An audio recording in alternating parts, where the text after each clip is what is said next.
नमस्कार दोस्तों, आप सभी का स्वागत है एंडेमी क्लासेस परिवार में। आज हम लोग डिस्कस करने जा रहे हैं जीएस प्रैक्टिस सीरीज का नेक्स्ट सेशन। अगर आप लोगों ने पहले के सेशन दोस्तों नहीं देखे हैं तो उन्हें ज़रूर देख लें। चलिए दोस्तों चलते हैं क्वेश्चन नंबर 1 से।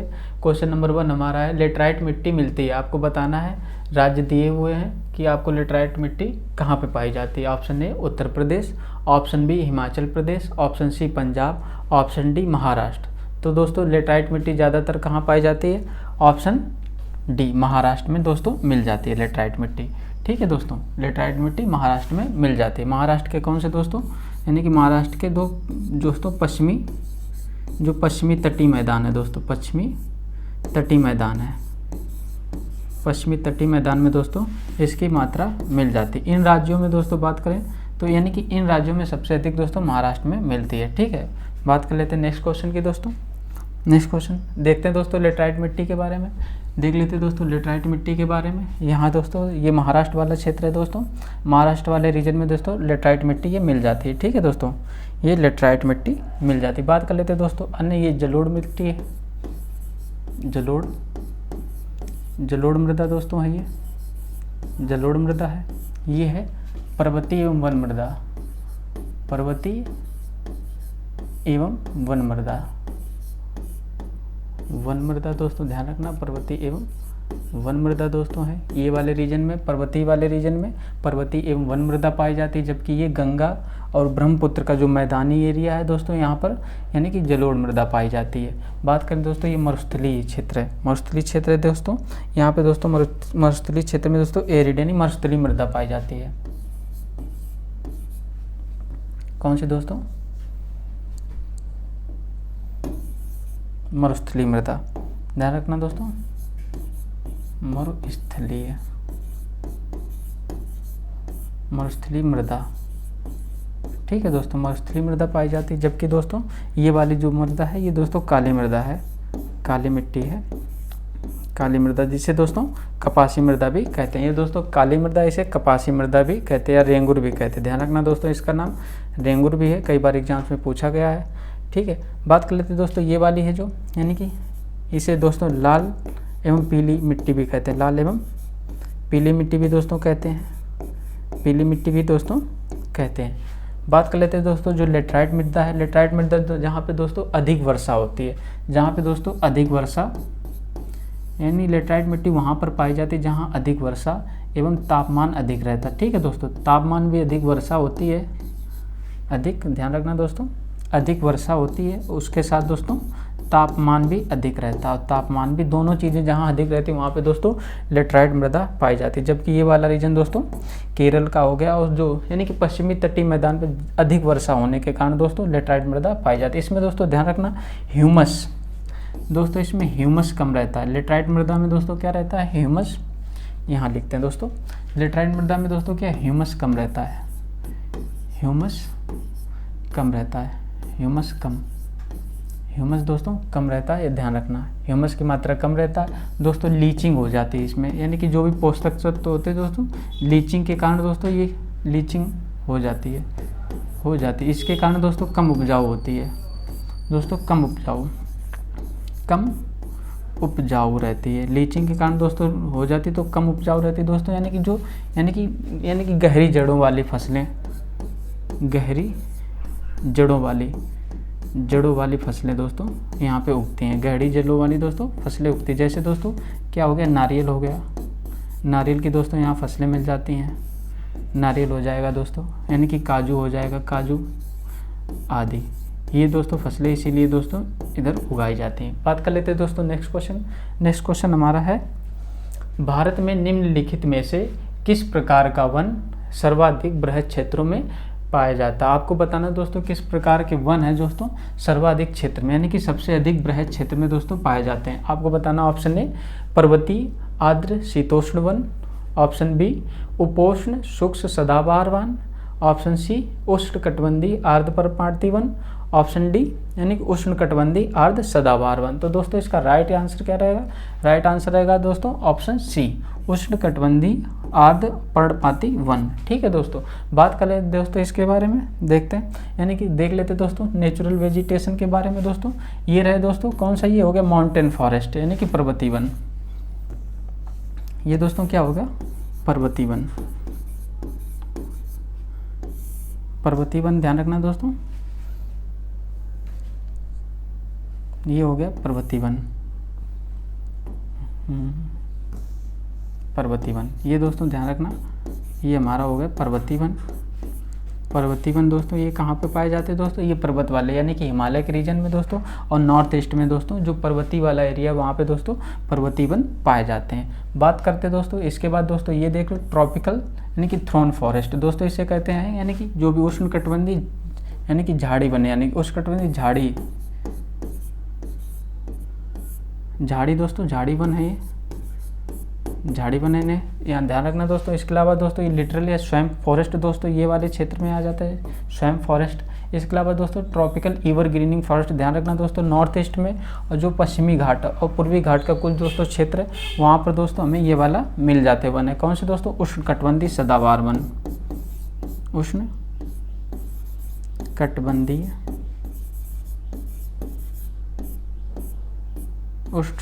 कटिबंधीय दोस्तों सदाबहार वन, ध्यान रखना दोस्तों, उष्णकटिबंधीय सदाबहार वन मिल जाते हैं, उष्णकटिबंधीय सदाबहार वन दोस्तों मिल जाते हैं। बात कर लेते हैं दोस्तों, ये वाला जो है हमारा, ये वाला जो क्षेत्र है दोस्तों ये पर्णपाती वन है, यानी कि उष्णकटिबंधीय पर्णपाती वन। पर्णपाती वन दोस्तों ये पाए जाते हैं, ये भारत में सबसे अधिक एरिया में पाए जाते हैं पर्णपाती वन दोस्तों, देख लो क्षेत्र के हिसाब से सबसे अधिक पर्णपाती वन पाए जाते हैं। बात करते हैं दोस्तों नेक्स्ट क्वेश्चन की।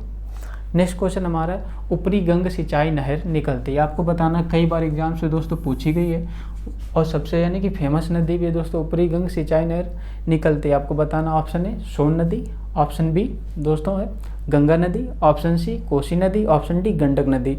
तो दोस्तों इसका राइट आंसर क्या रहेगा, ऑप्शन बी गंगा नदी। ठीक है दोस्तों, यानी कि ऊपरी गंग नहर दोस्तों गंगा नदी से निकलती है दोस्तों। ये कहाँ से निकलती है दोस्तों, हरिद्वार के पास, हरिद्वार के पास दोस्तों गंगा नदी से निकलती है। ठीक है दोस्तों, गंगा नदी से निकलती है, गंगा नदी से दोस्तों निकलती है, हरिद्वार के पास दोस्तों गंगा नदी से निकलती है। इसके अलावा दोस्तों ये क्या है दोस्तों नदी, ये हरिद्वार के पास गंगा नदी से निकलती है दोस्तों अलीगढ़ में, ध्यान रखना दोस्तों अलीगढ़ में, अलीगढ़ में दोस्तों ये दो शाखाओं में विभाजित हो जाती है। ठीक है दोस्तों, दो शाखाओं में विभाजित हो जाती है दोस्तों, एक तो कानपुर शाखा है इस नदी की दोस्तों, एक कानपुर शाखा है, एक दोस्तों कौन सी शाखा है, इटावा शाखा, इटावा शाखा, कानपुर शाखा दोस्तों एक इटावा शाखा है। ठीक है दोस्तों, एक इटावा शाखा है। बात करें दोस्तों ये फिर इसके बाद दोस्तों ये जमुना में मिल जाती हैं, यमुना में मिल जाती हैं। ठीक है, यमुना नदी में मिल जाती हैं। इसके बाद दोनों ये शाखाएं दोस्तों यमुना नदी में मिल जाती हैं। ये दोस्तों हो गई हमारी कौन सी, यानी कि ऊपरी गंगा नहर। देख लेते दोस्तों, अगर मैप के माध्यम से देखें, इसे मान लिया ये गंगा नदी है, गंगा नदी है, गंगा नदी है। यहाँ दोस्तों हरिद्वार है, हरिद्वार दोस्तों, हरिद्वार से दो नदी, एक नदी निकलती दोस्तों ये दोस्तों यहाँ पे अलीगढ़ में, ये ऊपरी गंग नहर है, ऊपरी गंग नहर, ऊपरी गंग नहर, ध्यान रखना दोस्तों ऊपरी गंग नहर है ये, ऊपरी गंग नहर दोस्तों। यहाँ ये हो गया स्थान कौन सा, अलीगढ़, अलीगढ़ स्थान दोस्तों हो गया। यहाँ से दोस्तों ये दो शाखाओं में बढ़ जाती है, एक शाखा दोस्तों कानपुर शाखा है, एक दोस्तों हो गई यानी कि इटावा शाखा जो इटावा से होकर जाती है। ठीक है दोस्तों, ये दो शाखाओं में बढ़ जाती है, ये नहर है। तो किससे दोस्तों निकाली जाती है नहर, ध्यान रखना दोस्तों ये गंगा नदी से निकाली जाती है। बात करें दोस्तों नेक्स्ट क्वेश्चन, नेक्स्ट क्वेश्चन है हरित क्रांति में प्रयुक्त मुख्य फसल कौन सी है। आपको बताना दोस्तों हरित क्रांति जो हुई थी ये कई बार दोस्तों एग्जाम से पूछा गया क्वेश्चन है, तभी इस क्वेश्चन को लिया गया। हरित क्रांति दोस्तों यानी कि प्रयुक्त मुख्य फसल दोस्तों कौन सी है, आपको बताना। ऑप्शन ए भारतीय चावल थी, ऑप्शन बी मैक्सिकन गेहूँ, ऑप्शन सी यानी कि जेपोनिका चावल, ऑप्शन डी एमर गेहूँ। तो दोस्तों इसका राइट आंसर रहेगा ऑप्शन सी, ऑप्शन बी दोस्तों, ध्यान रखना ऑप्शन बी दोस्तों राइट आंसर, यानी कि मैक्सिकन गेहूं था दोस्तों, इसका उपयोग किया गया भारत में, यानी कि हाई यील्ड वैरायटी का था दोस्तों, ये हाई यील्ड वैरायटी था, यानी कि उच्च उपजाऊ था, हाई यील्ड था दोस्तों, हाई यील्ड वैरायटी का।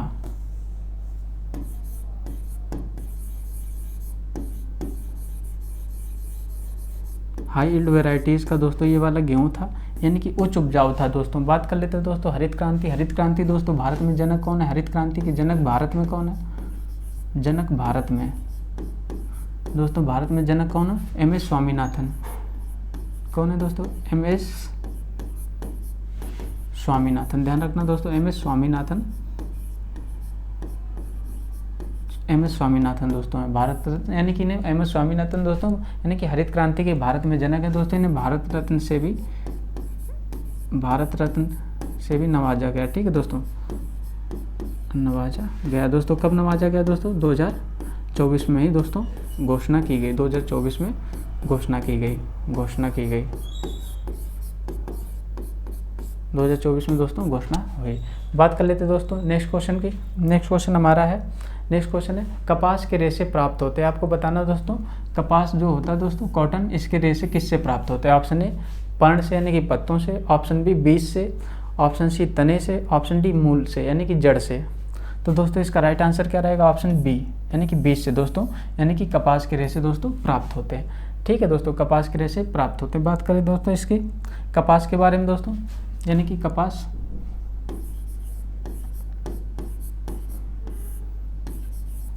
दोस्तों ये फसल है। इसके बारे में दोस्तों बात करें, यानी कि ये खरीफ की फसल है दोस्तों। ये कैसी है? खरीफ की फसल है।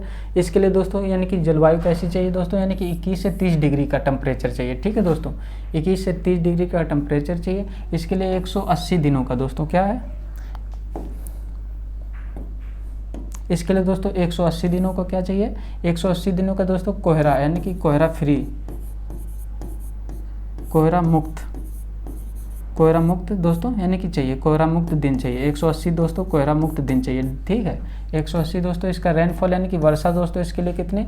50 से 100 डिग्री यानी 50 से 100 सेंटीमीटर की दोस्तों वर्षा चाहिए इसके लिए। अब बात कर लेते हैं दोस्तों, यानी कि सबसे अधिक कपास दोस्तों कौन से यानी कि राज्य उपजाते हैं? सबसे अधिक दोस्तों गुजरात है। उसके बाद दोस्तों यानी कि महाराष्ट्र हो गया। उसके बाद दोस्तों तेलंगाना हो गया, फिर आंध्र प्रदेश।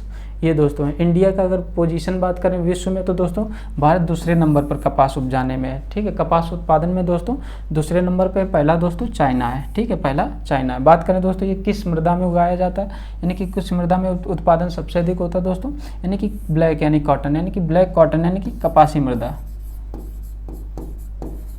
कपासी मृदा में दोस्तों ये उपजाया जाता है, जिसे काली मिट्टी भी कहते हैं। ठीक है दोस्तों, काली मिट्टी। बात करें दोस्तों यानी कि इसकी जो भी चारों प्रजातियां हैं दोस्तों कपास की दोस्तों चारों प्रजातियां भारत में उगाई जाती है, सभी दोस्तों उगाई जाती हैं। बात कर लेते हैं दोस्तों नेक्स्ट क्वेश्चन की। देख लो दोस्तों ये गुजरात फर्स्ट है, फिर इसके अलावा महाराष्ट्र है। इसके अलावा दोस्तों देख लो ये सारे राज्य जहाँ पे कपास सबसे अधिक यानी कि उत्पादन किया जाता है वो राज्य दिए गए हैं। बात करें दोस्तों नेक्स्ट क्वेश्चन की। नेक्स्ट क्वेश्चन है बुद्ध की खड़ी प्रतिमा। ठीक है दोस्तों, बुद्ध की खड़ी प्रतिमा जो सुल्तानगंज दोस्तों कहाँ पर है? ये बिहार का स्थान है। बिहार का दोस्तों स्थान है। मिली यानी कि खड़ी प्रतिमा दोस्तों मिली है। ये किस काल में बनाई गई? ऑप्शन ए गुप्त काल, ऑप्शन बी कुषाण काल, ऑप्शन सी मौर्य काल, ऑप्शन डी गुप्तोत्तर काल। तो दोस्तों इसका राइट आंसर क्या रहेगा? ऑप्शन ए गुप्त काल। ठीक है दोस्तों, ये गुप्त काल की दोस्तों प्रतिमा है। बात कर लेते हैं दोस्तों, ये गुप्त काल की प्रतिमा है दोस्तों। ये गुप्त काल की दोस्तों प्रतिमा है। कहाँ पे मिली दोस्तों? गुप्त काल की प्रतिमा कहाँ पे मिली दोस्तों? सुल्तानगंज में मिली। ये बिहार में स्थित है। सुल्तानगंज दोस्तों कहाँ पर स्थित है? बिहार में स्थित है। ये दोस्तों किसकी बनी है? ध्यान रखना दोस्तों, ये वाली प्रतिमा दोस्तों कई बार एग्जाम से पूछा गया दोस्तों, तांबे की बनी है। तांबे की बनी है। तांबे की दोस्तों बनी है। ध्यान रखना दोस्तों, ये बुद्ध की खड़ी हुई प्रतिमा है। बात करें नेक्स्ट क्वेश्चन की। नेक्स्ट क्वेश्चन हमारा है किसके शासनकाल में मंगोल प्रथम बार सिंधु नदी के तट पर देखे गए? सिंधु नदी के तट पर पहली बार दोस्तों आए। ऑप्शन ए यानी कि ऑप्शन ए दोस्तों बलवन होगा। बलवन।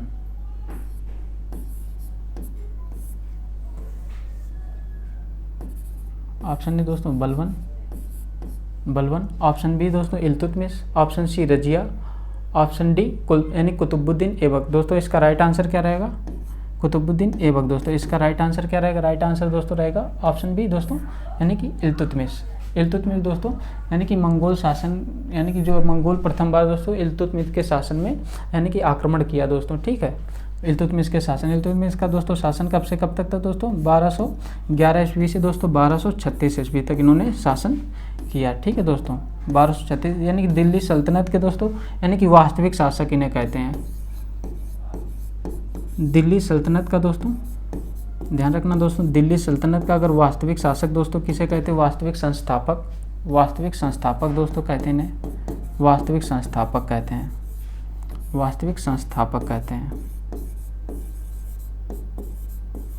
वास्तविक संस्थापक दोस्तों दिल्ली सल्तनत का कहते हैं। इन्होंने राजधानी दोस्तों दिल्ली को बनाया, लाहौर से दोस्तों क्या राजधानी भी दिल्ली बनाई, राजधानी दोस्तों क्या बनाई, दिल्ली बनाई। ध्यान रखना दोस्तों, दिल्ली को राजधानी बनाया इन्होंने। बात करें दोस्तों, इन्होंने दल चहलगानी की स्थापना की, दल चहलगानी, चहलगानी दोस्तों यानी कि 40 लोगों का दल था, दल चहलगानी। ध्यान रखना दोस्तों, 40 लोगों का दल था दोस्तों, यानी कि शासन प्रशासन में जो सहायता करते थे। बात कर लेते हैं दोस्तों, इन्होंने और क्या, इन्होंने टका एवं जीतल नामक मुद्रा चलाई, टका एवं जीतल, जीतल दोस्तों मुद्रा चलाई। बात करें दोस्तों नेक्स्ट क्वेश्चन की, नेक्स्ट क्वेश्चन हमारा है 1760 का प्रसिद्ध वांडीवास का युद्ध अंग्रेजों द्वारा किसके खिलाफ लड़ा गया। आपको बताना दोस्तों, जो वांडीवास का युद्ध हुआ था निर्णायक युद्ध रहा दोस्तों, ये दोस्तों किसके खिलाफ लड़ा। ऑप्शन ए फ्रांसीसी, option B Spain, option C Mysore, option D Dutch. यानी कि अंग्रेजों ने दोस्तों 1760 में जो वांडीवास का युद्ध लड़ा था दोस्तों, आपको बताना वो किसके खिलाफ। तो इसका राइट आंसर दोस्तों रहेगा ऑप्शन ए फ्रांसीसी। ठीक है दोस्तों, फ्रांसीसियों के खिलाफ लड़ा। ये दोस्तों एक निर्णायक युद्ध रहा, निर्णायक युद्ध रहा, ये एक निर्णायक रहा दोस्तों, निर्णायक युद्ध रहा। इसके बाद दोस्तों फ्रांसीसी शक्ति बिल्कुल कमज़ोर हो गई, यानी कि फ्रांसीसी भारत से बाहर हो गए। फ्रांसीसी दोस्तों क्या हुआ, फ्रांसीसी भारत में यानी कि फ्रांसीसी भारत से बाहर हो गए। बाहर मतलब होने का बिल्कुल बाहर नहीं दोस्तों, यानी कि वो यानी कि एक शासन प्रशासन से दोस्तों वो बाहर हो गए। यहाँ तक फ्रांसीसी शक्ति बिल्कुल दोस्तों हार गई, उसके बाद भारत से बाहर हो गए, उनका प्रभाव कम हो गया। जो उनका भारत में प्रभाव था, भारत में प्रभाव दोस्तों वो ख़त्म हो गया, यानी कि कम हो गया। ठीक है दोस्तों, उनका शासन प्रशासन में दोबारा हस्तक्षेप बंद हो गया। बात करें दोस्तों वांडीवास दोस्तों ये स्थान कहाँ है, ये स्थान दोस्तों वांडीवास नामक स्थान है दोस्तों, ये तमिलनाडु में है। कहाँ है दोस्तों स्थान, तमिलनाडु में है। तमिलनाडु में दोस्तों ये युद्ध कब हुआ था दोस्तों, ये प्रसिद्ध युद्ध कब हुआ था, युद्ध दोस्तों हुआ था दोस्तों जनवरी में हुआ था। ध्यान रखना दोस्तों, युद्ध जनवरी में हुआ था, जनवरी माह में 1760 में। ठीक है दोस्तों, जनवरी माह में 1760 यानी कि वांडीवास स्थान पे। वांडीवास दोस्तों तमिलनाडु में एक जगह है। बात करें नेक्स्ट क्वेश्चन की, नेक्स्ट क्वेश्चन है सती प्रथा को गैर कानूनी घोषित किया। दोस्तों बताना किसने सती प्रथा को गैर कानूनी घोषित किया। Option A Warren Hastings, option B Lord Curzon, option C William Bentinck, option D Lord Canning. तो दोस्तों इसका राइट आंसर क्या रहेगा, ऑप्शन सी विलियम बेंटिंग ने दोस्तों सती प्रथा को गैर कानूनी दोस्तों घोषित किया। कब दोस्तों गैर कानूनी घोषित किया, 1829 में दोस्तों, 1829 में दोस्तों गैर कानूनी घोषित किया, 1829 में दोस्तों। बात करें दोस्तों इसमें यानी कि सहायता सबसे अधिक दोस्तों किसने की, सहायता दोस्तों किसने की इसे गैर कानूनी घोषित करने में दोस्तों, राजा राममोहन राय, राजा राममोहन राय ने दोस्तों की।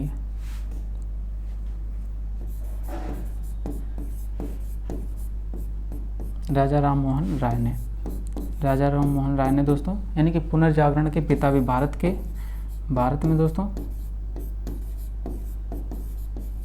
पुनर्जागरण का दोस्तों इन्हें जनक भी कहा जाता है। भारत में पुनर्जागरण का जनक भी कहा जाता है। ठीक है दोस्तों, भारत में पुनर्जागरण का जनक भी इन्हें कहा जाता है। बात कर लेते हैं दोस्तों नेक्स्ट क्वेश्चन की। नेक्स्ट क्वेश्चन हमारा है द फिलॉसफी ऑफ बम, यानी कि बम का दर्शन। द फिलॉसफी ऑफ बम यानी कि बम का दर्शन, बम का दर्शन।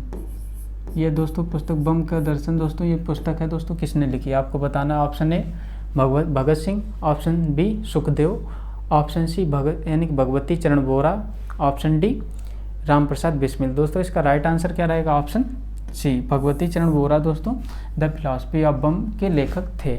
बात कर लेते हैं दोस्तों भगत सिंह। भगत सिंह ने दोस्तों एक पुस्तक लिखी यानी कि मैं नास्तिक क्यों हूँ। ध्यान रखना दोस्तों, मैं नास्तिक क्यों हूँ दोस्तों। ध्यान रखना, मैं नास्तिक क्यों हूँ दोस्तों, इन्हीं की पुस्तक है, इन्हीं की दोस्तों पुस्तक है, भगत सिंह की दोस्तों पुस्तक है। बात कर लेते हैं दोस्तों राम प्रसाद बिस्मिल की दोस्तों प्रसिद्ध यानी कि प्रसिद्ध कविता दोस्तों कौन सी है? प्रसिद्ध दोस्तों कविता दोस्तों पूछ लिया जाता है कई बार एग्जाम से, सरफरोशी की तमन्ना वाली, सरफरोशी की तमन्ना दोस्तों इन्हीं की ये कविता, प्रसिद्ध कविता दोस्तों ये इन्हीं की है, राम प्रसाद बिस्मिल जी की। बात कर लेते हैं दोस्तों राम प्रसाद बिस्मिल, इन्हें दोस्तों यानी कि भगत सिंह को दोस्तों लाहौर षड्यंत्र के कारण, भगत सिंह और सुखदेव को दोस्तों लाहौर षड्यंत्र के कारण दोस्तों इन्हें यानी कि फांसी की सज़ा सुनाई गई थी। बात कर लेते हैं दोस्तों नेक्स्ट क्वेश्चन की। नेक्स्ट क्वेश्चन हमारा है, भारत में समस्त कार्यपालिका शक्तियाँ निहित होती हैं। आपको बताना जो समस्त कार्यपालिका की शक्तियाँ भारत में हैं किसके पास निहित होती है? ऑप्शन ए प्रधानमंत्री, ऑप्शन बी राष्ट्रपति, ऑप्शन सी मंत्रिपरिषद, ऑप्शन डी संसद। दोस्तों इसका राइट आंसर रहेगा ऑप्शन बी राष्ट्रपति। ठीक है दोस्तों, यानी कि जो भी समस्त कार्यपालिका की शक्तियाँ दोस्तों राष्ट्रपति के यानी कि पास निहित होती हैं। बात कर लेते हैं दोस्तों राष्ट्रपति यानी कि अनुच्छेद दोस्तों 52 में, अनुच्छेद 52 में दोस्तों यानी कि कहा गया कि भारत का एक राष्ट्रपति होगा, भारत का एक राष्ट्रपति होगा। ठीक है दोस्तों, अनुच्छेद 52 में कहा गया भारत का एक राष्ट्रपति होगा। राष्ट्रपति के बारे में दोस्तों बात की गई है, भारत का एक राष्ट्रपति होगा। जबकि अनुच्छेद 53 में दोस्तों, अनुच्छेद 53 में ये दोस्तों कहा गया है कि समस्त कार्यपालिका शक्ति यानी कि राष्ट्रपति में निहित होंगी। समस्त कार्यपालिका शक्ति दोस्तों राष्ट्रपति में निहित होंगी। ध्यान रखना दोस्तों, अनुच्छेद 53 बात ये करता है समस्त कार्यपालिका शक्ति दोस्तों राष्ट्रपति में निहित होंगी, राष्ट्रपति में दोस्तों निहित होंगी, राष्ट्रपति में निहित होंगी। जो राष्ट्रपति दोस्तों समस्त कार्यपालिका शक्ति निहित है उसका दोस्तों उपयोग कैसे करेगा? ये दोस्तों अनुच्छेद, इसके अलावा दोस्तों देखना अनुच्छेद 74, अनुच्छेद 74 में दोस्तों यानी कि मंत्रिपरिषद की सहायता से दोस्तों करेगा, मंत्रिपरिषद की सहायता से दोस्तों ये शासन करेगा, मंत्रिपरिषद की सहायता से। ध्यान रखना दोस्तों, मंत्रिपरिषद की सहायता से शासन करेगा। इसके अलावा मंत्रिपरिषद अनुच्छेद दोस्तों 75। ध्यान रखना दोस्तों, जो मंत्रिपरिषद होगी दोस्तों, मंत्रिपरिषद जो होगी दोस्तों वो लोकसभा के प्रति उत्तरदायी होगी। ध्यान रखना दोस्तों, जो भी मंत्रिपरिषद होगी, अनुच्छेद 75 दोस्तों ये कहता है मंत्रिपरिषद लोकसभा के प्रति उत्तरदायी होगी, लोकसभा के प्रति उत्तरदायी होगी, लोकसभा के प्रति उत्तरदायी।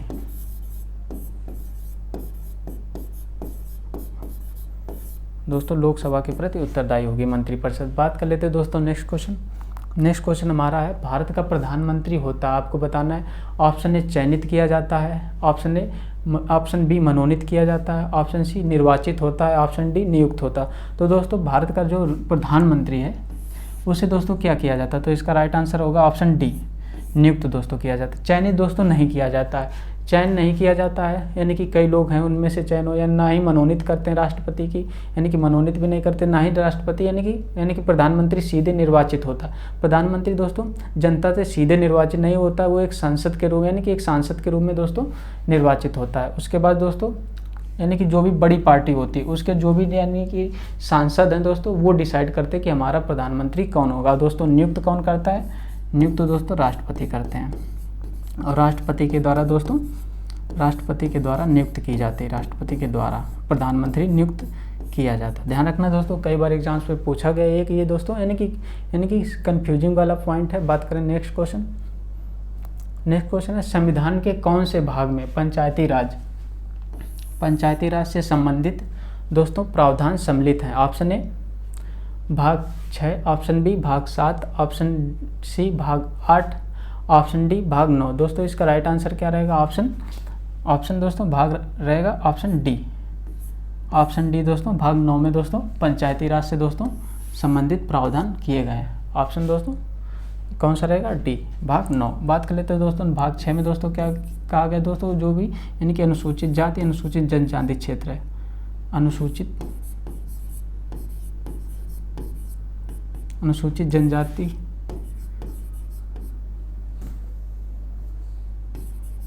दोस्तों, अनुसूचित जाति एवं अनुसूचित जनजाति, अनुसूचित जनजाति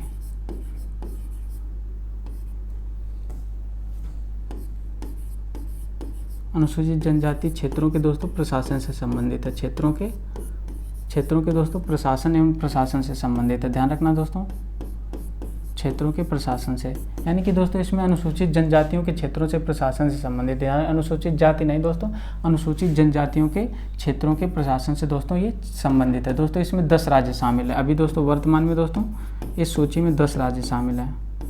वर्तमान में दोस्तों 10 राज्य शामिल है, 10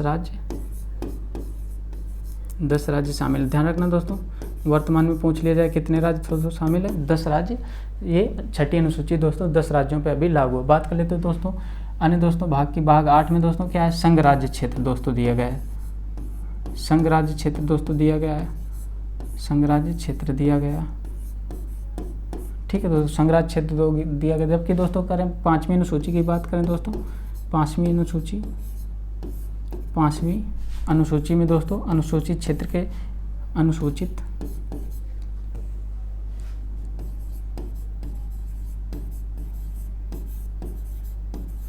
पांचवी अनुसूची में दोस्तों अनुसूचित क्षेत्रों के प्रशासन से ये भी दिया गया है दोस्तों। इसमें दोस्तों कितने राज्य? 4 राज्य शामिल हैं।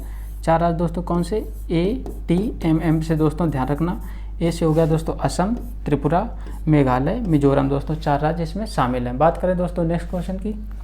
नेक्स्ट क्वेश्चन हमारा है संविधान संशोधन किस अनुच्छेद के तहत होता है? आपको बताना दोस्तों जो संविधान का संशोधन है वो किस अनुच्छेद के तहत किया जाता है? Option A 360, option B 368, option C 352, option D 362। दोस्तों इसका राइट आंसर क्या रहेगा? ऑप्शन बी 368 के तहत दोस्तों संविधान संशोधन किया जाता है। ठीक है, बात कर लेते हैं दोस्तों संविधान संशोधन यानी कि विशेष बहुमत, इस अनुच्छेद के तहत दोस्तों विशेष बहुमत से किया जाता है। इस अनुच्छेद के तहत दोस्तों विशेष बहुमत से दोस्तों किया जाता है। विशेष बहुमत से दोस्तों किया जाता है। विशेष बहुमत क्या होता है दोस्तों? सदन में दोस्तों क्या विशेष बहुमत क्या होता है? सदन में दोस्तों उपस्थित जितने भी लोग दोस्तों उपस्थित हैं एवं उसमें से जितने मतदान करने वाले हैं, उपस्थित मतदान करने वालों का दोस्तों 2/3 दोस्तों, मतदान करने वालों को 2/3 बहुमत से दोस्तों इसे विशेष बहुमत कहते हैं दोस्तों। ठीक है, उपस्थित एवं मतदान करने वालों का दोस्तों 2/3 होना चाहिए। इसमें दोस्तों ये 50% से अधिक होना चाहिए, ये भी ध्यान रखना, 50% से दोस्तों अधिक। बात कर लेते हैं दोस्तों 360 अनुच्छेद दोस्तों यानी कि वित्तीय आपातकाल से संबंधित है दोस्तों। किससे? वित्तीय आपात से। ध्यान रखना दोस्तों वित्तीय आपातकाल से संबंधित है। 352 दोस्तों अनुच्छेद किससे संबंधित है? 352 दोस्तों ध्यान रखना राष्ट्रीय आपातकाल से दोस्तों संबंधित है। राष्ट्रीय आपातकाल से दोस्तों संबंधित है, राष्ट्रीय आपात से संबंधित है। बात कर लेते हैं दोस्तों नेक्स्ट क्वेश्चन की। नेक्स्ट क्वेश्चन हमारा है भारतीय संविधान के किस अनुसूची में दल बदल विरोधी कानूनों को रखा गया? आपको बताना है। ऑप्शन ए 6ठी अनुसूची, ऑप्शन बी 10वीं अनुसूची, ऑप्शन सी 9वीं अनुसूची, ऑप्शन डी 5वीं अनुसूची। दोस्तों इसका राइट आंसर रहेगा ऑप्शन बी 10वीं अनुसूची में दोस्तों यानी कि दल बदल से संबंधित दोस्तों प्रावधानों को रखा गया। बात करें दोस्तों यानी कि 10वीं अनुसूची, बात करें दोस्तों अन्य ऑप्शन की 6ठी अनुसूची में दोस्तों अभी देख लिया यानी कि अनुसूचित ST शेड्यूल्ड ट्राइब दोस्तों, शेड्यूल्ड ट्राइब जो क्षेत्र हैं उनके प्रशासन एवं नियंत्रण से संबंधित है। ST क्षेत्र के प्रशासन एवं नियंत्रण से संबंधित है, प्रशासन एवं नियंत्रण से दोस्तों संबंधित है। बात कर लेते हैं दोस्तों 9वीं अनुसूची दोस्तों यानी कि कुछ इसमें कानून दिए गए हैं, कुछ दोस्तों कानून दिए गए ज़्यादातर दोस्तों यानी कि जमींदारी उन्मूलन और भूमि सुधार से संबंधित जो कानून दिए गए दोस्तों इसमें रखे गए हैं। कुछ कानूनों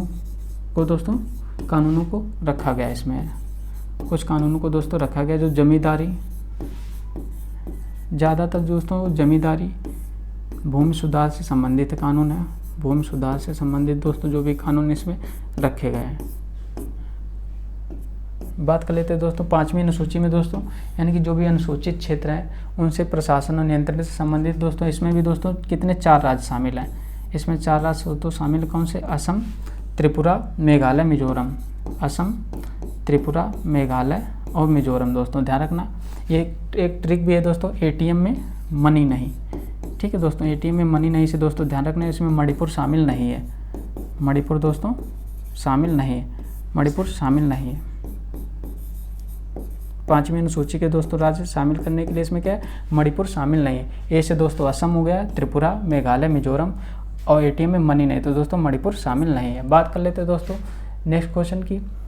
नेक्स्ट क्वेश्चन दोस्तों है, कौन सी एक विशेषता एकात्मकता का उदाहरण नहीं है? आपको बताना दोस्तों एकात्मकता का उदाहरण है, यानी कि एकात्मकता की कौन सी एक विशेषता उदाहरण है? ऑप्शन ए अखिल भारतीय सेवाएं, ऑप्शन बी लचीला संविधान, ऑप्शन सी शक्तियों का विभाजन, ऑप्शन डी स्वतंत्र न्यायपालिका। तो दोस्तों इसका राइट आंसर रहेगा ऑप्शन ए अखिल भारतीय सेवाएं। दोस्तों जो भी ऑल इंडिया सर्विसेज हैं दोस्तों वो एकात्मकता की विशेषता है दोस्तों। जबकि बात करें दोस्तों लचीला संविधान, शक्तियों का विभाजन और स्वतंत्र न्यायपालिका, दोस्तों ये कौन सा संविधान है? यानी कि संघात्मक विशेषताएं हैं। ये दोस्तों संघात्मक विशेषताएं हैं, संघात्मक दोस्तों विशेषताएं, संघात्मक दोस्तों ये विशेषताएं। बात कर लेते हैं दोस्तों और भी अखिल भारतीय सेवाएं, जबकि बात कर लेते हैं दोस्तों अखिल भारतीय सेवाएं एकात्मकता की विशेषता की श्रेणी में आ जाती हैं। इसमें भी दोस्तों कठोर संविधान आ जाता है, और भी दोस्तों कठोर संविधान भी आ जाता है। एकात्मक विशेषता में दोस्तों कठोर संविधान होगा। जितना दोस्तों कठोर संविधान होगा संशोधन उतना नहीं कर पाएंगे, तो राज्य दोस्तों यानी कि क्या होगा? यानी कि दोस्तों याद रखना दोस्तों, यहाँ पे याद रखना, ये दोस्तों एक गलत ऑप्शन टाइप हो गया। यहाँ पे दोस्तों जो लचीला संविधान है, लचीला संविधान दोस्तों ये दोनों विशेषताएं हैं। लचीला संविधान ये दोनों विशेषताएं दोस्तों, ये दोनों विशेषताएं दोस्तों संघात्मक हैं। कैसी दोस्तों? संघात्मक हैं, संघात्मक है। ध्यान रखना दोस्तों लचीला संविधान दोस्तों दोनों विशेषताएं कौन सी हैं? संघात्मक विशेषताएं। जबकि ये दोनों दोस्तों विशेषताएं कौन सी हैं?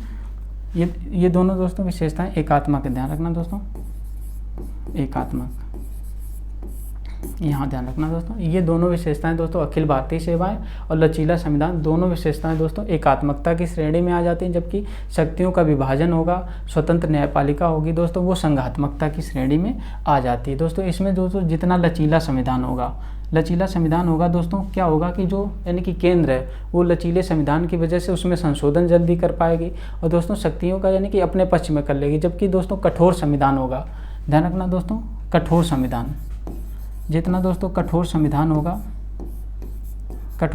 होगा संशोधन आसानी से नहीं दोस्तों हो पाएगा, जिससे राज्यों को दोस्तों यानी कि राज्यों के प्रति यानी कि वो भेदभाव नहीं हो पाएगा। दोस्तों कठोर संविधान हो जाता है दोस्तों यानी कि संघात्मकता की श्रेणी में। बात कर लेते दोस्तों एकात्मकता की श्रेणी में दोस्तों, जबकि एक और आता है दोस्तों यानी कि एक आ जाता है दोस्तों है यानी कि एकीकृत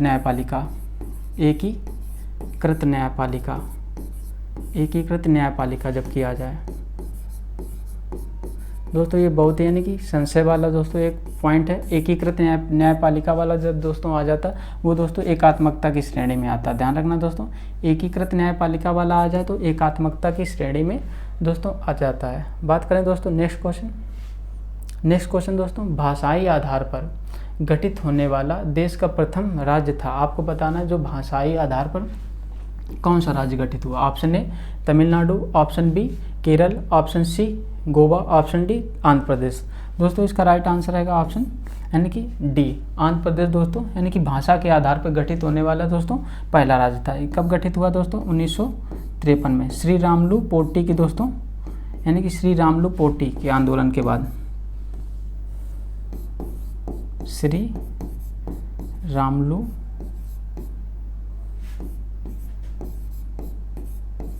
पोट्टी, ठीक है दोस्तों ध्यान रखना श्री रामुलु पोट्टी के दोस्तों यानी कि आंदोलन के बाद आंदोलन दोस्तों इन्होंने किया, इनकी दोस्तों यानी कि आंदोलन के दौरान ही दोस्तों मृत्यु हो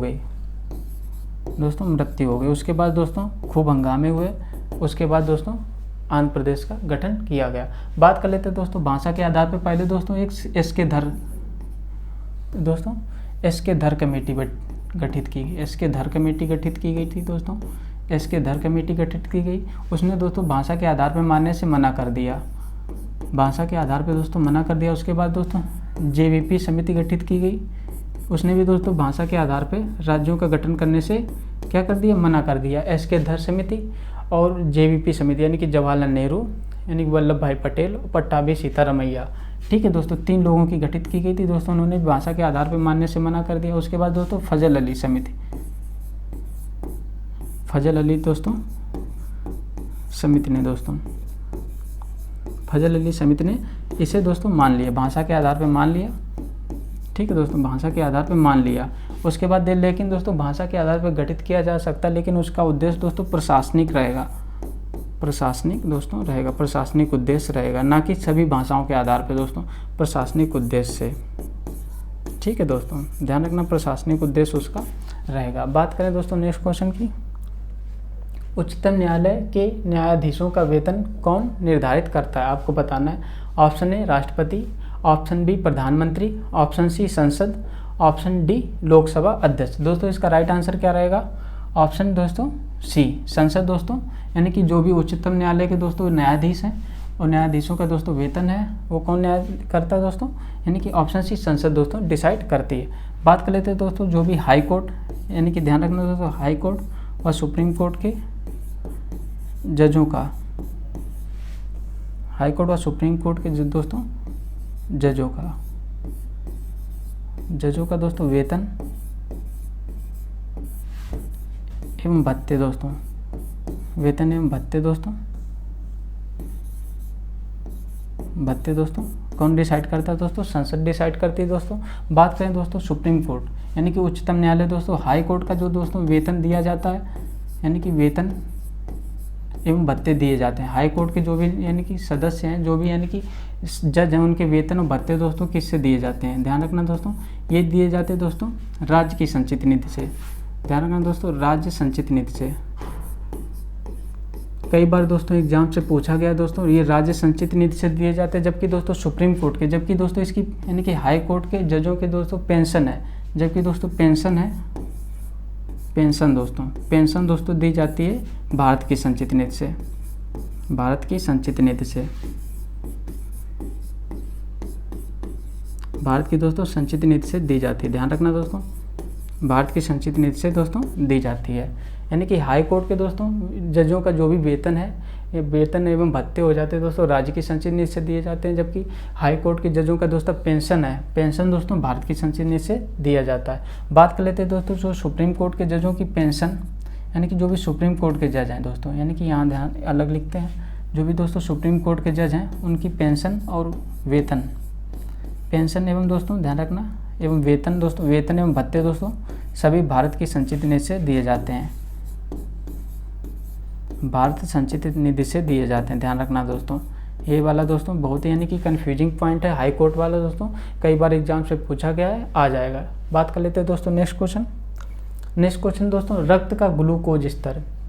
दोस्तों रक्त में जो ग्लूकोज का स्तर होता है दोस्तों उसे सामान्यतः व्यक्त किया जाता है दोस्तों, सामान्यतः किस में व्यक्त करते हैं, ऑप्शन ए मिलीग्राम प्रति डेसीलीटर, ऑप्शन बी ग्राम यानी कि भाग प्रति मिलियन में, ऑप्शन सी ग्राम प्रति लीटर में, ऑप्शन डी यानी कि एचजी दोस्तों पारे के दोस्तों मिलीमीटर में दोस्तों। तो कौन सा दोस्तों राइट आंसर रहेगा, ऑप्शन ए दोस्तों मिलीग्राम प्रति डेसीलीटर, क्या दोस्तों रहेगा मिलीग्राम प्रति डेसीलीटर में दोस्तों, यानी कि ग्लूकोज का स्तर, यानी कि समानता दोस्तों, इसे समानता व्यक्त करते हैं। वैसे भी दोस्तों कई भी यानी कि कई और भी ऑप्शंस रहते हैं व्यक्त करने के लिए, लेकिन दोस्तों समानता इसमें व्यक्त करते हैं। बात करें नेक्स्ट क्वेश्चन दोस्तों जूनोटिक रोग नहीं है, आपको बताना दोस्तों कौन सा दोस्तों रोग है जो जूनोटिक नहीं है। जूनोटिक दोस्तों रोग क्या होता है, जो जानवरों से